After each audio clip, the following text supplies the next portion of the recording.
A vital skill to have in any creature designer's arsenal is the ability to sketch tentacles. This is a hot topic and also a very sought after thing to do when it comes to making Lovecraftian creatures, aquatic, alien, it doesn't matter, because adding tentacles to your creature can bring so much more depth and mystery and fear, when it comes to doing something that's deadly or portraying something that is otherworldly. So what I'm going to do is I'm going to teach you how I build tentacles from scratch, how to put tentacles in perspective, and also showing you how to put a little bit of chaos in the tentacles. And there's all kinds of different ones that you can sketch. So we're going to keep things simple just for the sake of beginners out there maybe watching me, or maybe intermediate artists that are almost there but not quite with their tentacle building skills. All right, first things first. This dome shape that I've been drawing is just going to be the creature's body. We're going to keep this very simple. Okay, I'm using a 4B Faber-Castell, and then I'm sketching on moleskin paper. It doesn't matter what paper you're sketching on, just as long as it's clean, and it could be printer paper, it could be a napkin or whatever. Okay, the base.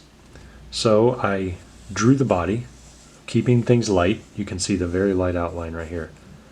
Where the tentacle is coming out of the body, you need to think about what the underlying structure is.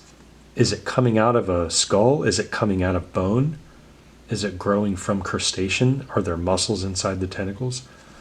If you don't have the time, or you don't want to get into all of the muscular anatomy and stuff, at least give the indication that it is growing from a smaller structure coming out of the body.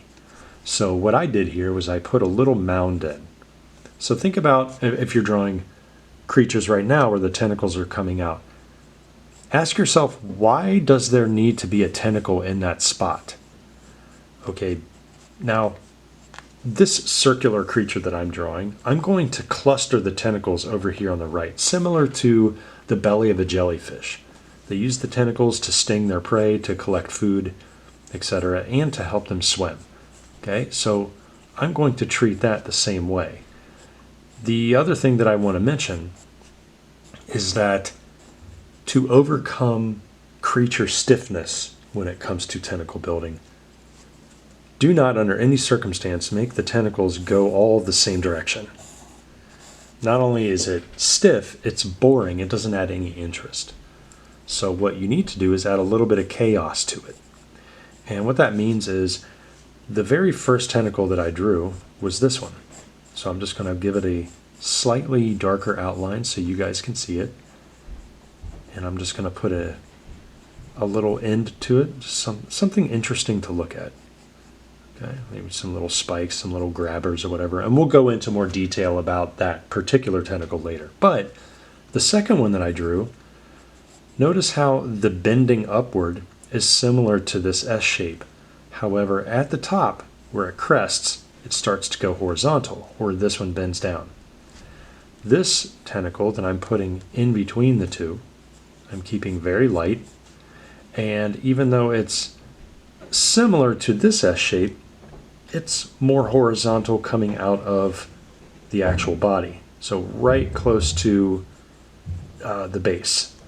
Okay, and then once you put it here, I got two options. I can either make it come down, or why don't I just roll it? Something like that. All right, ignore that little part. I might turn that into some extra feelers, some extra smaller tentacles coming off the big one. Who knows? But let's keep going.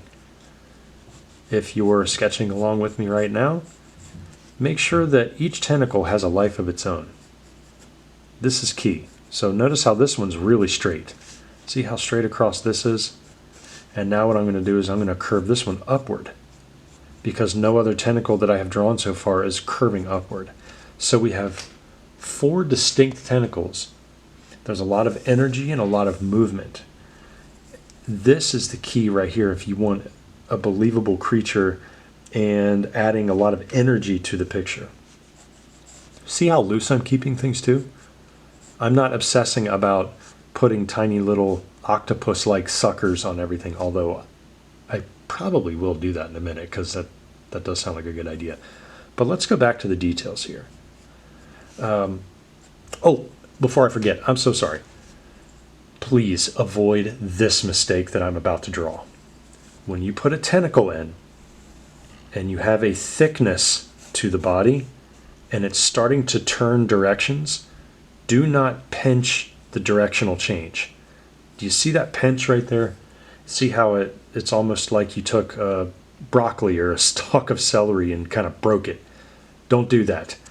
Make sure that the thickness of the tentacle evens out until you get to the tip. Let me explain that. See the first tentacle that I drew here? Notice how as I'm running down the body of it, and I had that nice little S shape going, the second line that I put in that mirrors that, the same thickness is throughout until it gets skinnier as I get down to the bottom.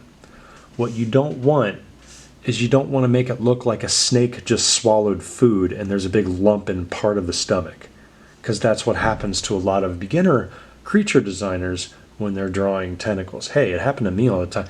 Listen, I still have to watch out for doing that. I don't even realize I do it until I turn the sketchbook and I'm like, what the heck did I just draw? And I completely ruined the tentacle, so I got to be very careful. So if I'm drawing the tentacle, let's put a new one in here. Okay, so let's put a little circular base here, and I'll put this one coming this way. So notice how I'm keeping my hand loose. I'm not sharpening off the edges if the tentacle needs a directional change. I don't want to do that. Instead, I want to roll it so that the directional change is even. Here's the challenge. I gotta draw the other side of that tentacle. So I'm putting my pinky down, my knuckle, onto the paper, and I'm lifting the palm off so I can keep things as light as possible. One of the reasons why your tentacles look awful is because you're gripping too close to the tip of the pencil and the palm of your hand is dragging across the paper and it's forcing you to poke downward instead of out. When you poke down, this is detail. When you loosen up and poke to the side, you actually can see more space of your drawing. So now what I'll do is I'll keep things light and I'll follow that original line that I drew for the tentacle. This allows me to concentrate and keep my hand out of the way. Notice how the tentacle has the same thickness running down the shaft of it. That's what you want. There's no pinching. Okay, there's no bubbles. It doesn't look like I took a rubber band and just, cut off the circulation of my finger. Like, you want to avoid those types of shapes. And now that I'm doing that, I'm just going to make the sphere for the creature. I'm assuming it's swimming. I don't know. I'm pretty happy with the very first tentacle that I drew. So I'm going to darken up the bottom part. And I'm going to work my way up here. And what I'm going to do is I'm going to travel down to the tip where I put that crazy little mouth. Now, you don't have to do that mouth part. You don't have to do pincers. You don't have to do anything fancy. You can keep the tip of a tentacle just looking like an earthworm or like a bloodworm, whatever type of worm, or grass stalk. But something that you should keep in mind is the tentacles that you put on your creature, although they could look random, give them a purpose. Cluster them together in specific parts that need to be utilized for the creature's body. Okay, now for this one, I could very simply make this whole cluster right here the face. I could do that. Or maybe I can put some fins in here, and maybe I can have, or maybe I can put an eyeball over here. Let's just do that. I'm going to put a bunch of eyes over here. This is just for fun, folks. I could ruin my creature right now. I very well could. As a matter of fact, I probably did. We'll see what happens. It's very Lovecraftian, so honestly, it's kind of hard to mess up a Lovecraftian creature because they're so crazy looking. And I'm going to try to make this look crazy. Okay, there we go. So now, over here is a cluster of eyes, so I'm just going to put in this little separation of the bottom and the top of the sphere, maybe to indicate, hey, this is it's an exoskeleton shell. We'll see what happens. As a matter of fact, why don't we just put like a cool little fin right here? You see how loose I'm being? You're sketching along with me right now. Take a look at your sketchbook and ask yourself, is everything loose? Am I concentrating too hard on specific areas where I shouldn't be? I'm leaving this area especially open to a lot of interpretation because there are a lot of eyes here, but also there's indication of, could this be a mouth slit? It could. Could I put a horn on the head? I could do that. Actually, you know what? I think I'm going to do that. There we go. Kind of reminds me of the yellow warbler. It's one of the creatures I designed for the Sea Beast that came out several years ago on Netflix.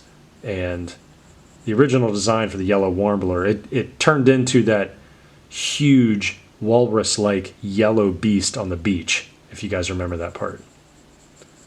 Okay, I'm just going to make that a mouth because I actually like that. Should I put teeth in there? Yeah, I probably should. All right, so after I put in some darker lines here just to outline what I'm doing, the next thing that I want to show you is how to put tentacles coming at us. That's a big one, especially if you want to foreshorten the sketch that you're doing. So let's move this down here real quick. How do I make the tentacles look like they're coming at us? How do I bend it? How do I show it in perspective? So let's do this first. Let's give ourselves a very light center line. Okay, so take your sketchbooks right now, sketch along with me. Make sure your pen or pencils, actually you can be drawing with a pen too, but make sure your pencils are sharp enough to where the lines actually look decent. Think about the direction that you want the tentacle to come at us first without putting any thickness to it. So let's make it wavy and let's make it come up like this and stop. Now, when we're looking at this, it kind of looks like a broken S almost. The tentacle, or here, let me go down here a little bit. See this gnarly little pincer? Let me shade this in so you guys can see it a little better. We're going to be putting this into perspective. So lightly, I'm going to draw the outline of the pincers, right like this, making sure that I'm sitting up straight so that my perspective is decent. Those of you that are slouching right now, sit up. Those of you that are turning your sketchbooks to the side and tilting your head, sit up. I know that you're doing this because you're going to wonder why your perspective is all screwed up. Okay, now I'm going to go back to my original source, which is my little trusty little thumbnail right here, and it doesn't look like there's much of a gap in between the pincers. So this could be that it's open more, kind of like the mouth of a bobbit worm. So why don't we have some fun and open up that little portion so it's almost like a separate mouth. So you can see that it's coming at us. But we're not done yet. So let's go back to our source. Be like, okay, it kind of looks like a trilobite almost, / Christmas tree shape. So let's do that. But this is in perspective, so we need to think about foreshortening that. If it opens up at a tip in the back, we're going to come out like a Christmas tree, but we're going to flatten it due to perspective issues. Okay, once we have this, notice how light I'm being with it. I'm not committing too much into the design of this. So now that it's in perspective, I'm going to take my pencil and I'm going to follow that center line like this. Here's where it gets tricky for some folks. Or in general, if you want to make a snake figure in perspective. Let's actually make this harder than what I originally did. Okay, so we're going to bend it down just a tad, and it's going to roll underneath. Okay, first things first, we need to think about what the structure of the shaft actually is on the tentacle. Is there a center line running down the tentacle where it's almost like a mountain ridge? Because if it's perfectly round across like a crayon or a pencil, there's no ridges, there's no backbone. So you can't have a ridge. But what if it has a belly with scales on it? This is where it gets really fun. So think about where the belly is going to be turning and then where you won't see it anymore due to perspective. So let's say that this portion, let's shade in this tentacle right here. Okay, I'm just shading in that one. Actually, no, that looks stupid. Let's put in this one. And these are just very simple shadings, guys. Nothing too magical about this. So let's say underneath here is the first indication of the scaly belly. I'm just outlining it. See how methodical I'm being and slow? Now what I want to do is any scale that I put on this tentacle, the shape of it or the arc of the scale has to follow the contour of the tentacle. This is key. So instead of going straight across like a dragon neck or some kind of creature that's land dwelling and just walking towards us, I'm going to be slowly bending these scales upwards, similar to, a snake belly or certain lizards. Because what happens is if I arc it, I could continue and then it would wrap all the way around, and that's essentially what it would be doing. But what I'm going to do is I'm going to stop the edge of the scales like this, and I'm going to put a little mound on it just to show like, hey, that's where it stops. The next thing to do is I'm going to go to the outer side of these scales and I'm going to put in a little bump. What that does is it gives the indication that the scale is wrapping around the other side that we can't see. So it's wrapping around that way. Okay, so instead of a flat edge to the tentacle on the underbelly, we can give the illusion that, hey, these scales actually wrap up around the other side of the tentacle. This adds so much depth. So now that the belly is non-existent right here because this is actually the top. All right, and I think just for the purposes of giving you guys instruction on this, we're going to put a very small spiky row running down the top center. And I'm going to show you how to show this in a sec. Show you how to show this. I said that way too many times. I'm just indicating with small little specks. Now what I want to do is I want to see how the tentacle is going to be spinning. Do you see how I went right into the middle of the tentacle right there? That's because this whole tentacle is starting to bend to our left. So the back in the center is getting twisted. I always have to be like perpendicular to that with the belly scales. So we can't see any of the belly. But guess what? As this part twists, the underbelly starts to show right there. Now, all of this is way easier said than done. I get it. This is not easy, guys. But you're going to start to see, when you do this a lot, that if you go section by section instead of trying to tackle everything at once, you'll get better at learning how to foreshorten a tentacle. Because this thing is pretty windy. But at the same time, there's a lot of energy happening now. So I have the total freedom of just rounding off these belly scales like this. Okay, rounding off the bottom, rounding off the top portion of it, and then bring in these sections to life. There we go. Darken that.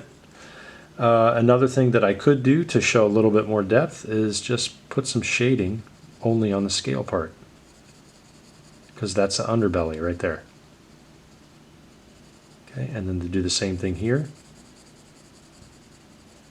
And I could put, if I wanted to just spend the next 3 hours and just shade this, I could put a core shadow in right here to show the roundness of the tentacle.